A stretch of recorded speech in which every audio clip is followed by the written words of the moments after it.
She used my kindness as a credit card. My bank account, my phone plan, even my internet, all in her name, all on my dime.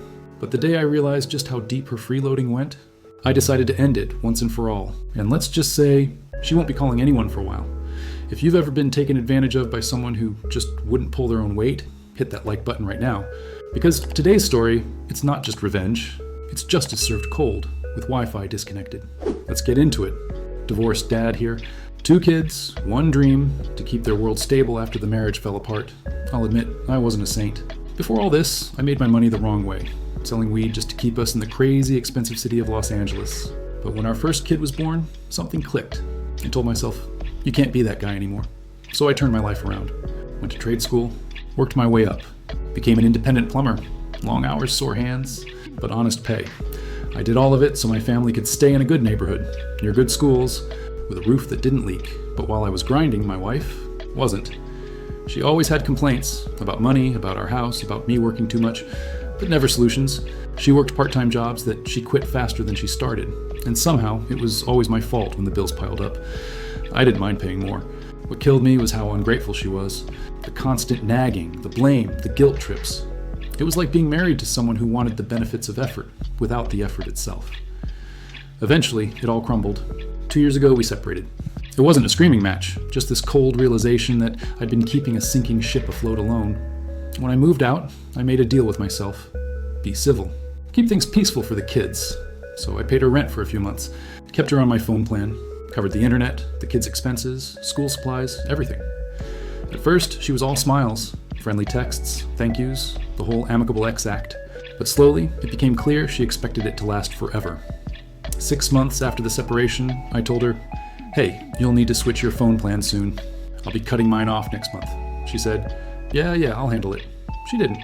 Every month, the bill came, and I sighed and paid it. I was tired, working overtime, barely making ends meet, and here I was still covering her life. Finally, one day, I'd had enough. I canceled her number, but, and this is the part that shows just how nice I was, I even 3-way called her so she could port her number to a new carrier before it was gone. I thought, okay, that's fair. Now she's on her own. But apparently, I'd forgotten one little detail. The home internet was still under my account. She'd been freeloading off that too. When I told her a year ago that she'd need to get her own internet provider, she played her usual game. The size, the guilt, the manipulation. You're really going to leave me without internet? The kids need it for school. And of course, that got me. I told myself, it's for the kids. Just 1 more month, but 1 month turned into 12. Every time I'd think about canceling, she'd send a passive-aggressive message, something like, thanks for being such a great dad and keeping things easy. Easy for her, maybe. For me, it was another reminder that she still had a leash around my neck. 1 bill, 1 cable line, 1 payment at a time. Yesterday morning, I got an email that made my stomach drop. Thank you for your payment. Spectrum. Then seconds later, another one, 2 payments, 2 charges, for services I wasn't even using. That was the moment it clicked. I was done being the safety net. That afternoon, I went to pick up the kids from her place. While she was busy talking about her busy week, I quietly looked over at the corner. The blinking lights of the Spectrum router, my account, my bill. So when the kids ran to grab their bags, I grabbed the router. No argument, no scene.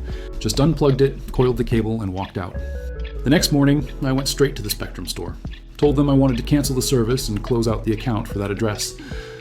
The rep pulled up the account and paused. Sir, this number on your account, is that your phone? No, I said, confused. Why? Because it looks like someone added a mobile line under your name. My jaw dropped. She'd added her personal phone number to my account. That was the moment I felt something I hadn't in years. Satisfaction. I smiled and said, no, that's not mine. Please cancel that line. The rep nodded. Click. Done. Okay, sir, her number's been deactivated. She'll need to get a new one. I laughed out loud. In the middle of the store, then they canceled the internet service too, saving me $100 a month and cutting the last thread she had to my wallet. A few hours later, my phone buzzed. A text from her new number. Did you just cancel the internet? The kids can't do their homework. I replied, I warned you a year ago. You had plenty of time to set up your own service. Silence. Then another text. You're so petty. I smiled. Because for once I wasn't being petty. I was being free. For years, she'd used guilt and manipulation to make me her safety net. But this time, I wasn't the provider, the fixer, the pushover. I was just a dad, protecting his boundaries, and it felt damn good. Looking back now, I realized something powerful. Sometimes, revenge isn't about destroying someone else's life. It's about reclaiming your own. For years, I thought being the nice guy meant letting things slide. But being nice doesn't mean being a doormat. It means knowing when to stop enabling people who refuse to grow up. If this story made you smile, drop AI and tell me in the comments, what would you have done if your ex kept using your accounts after a divorce? And hey, if you love stories where karma finally shows up with perfect timing, subscribe right now. Because sometimes, justice comes with a Wi-Fi password reset.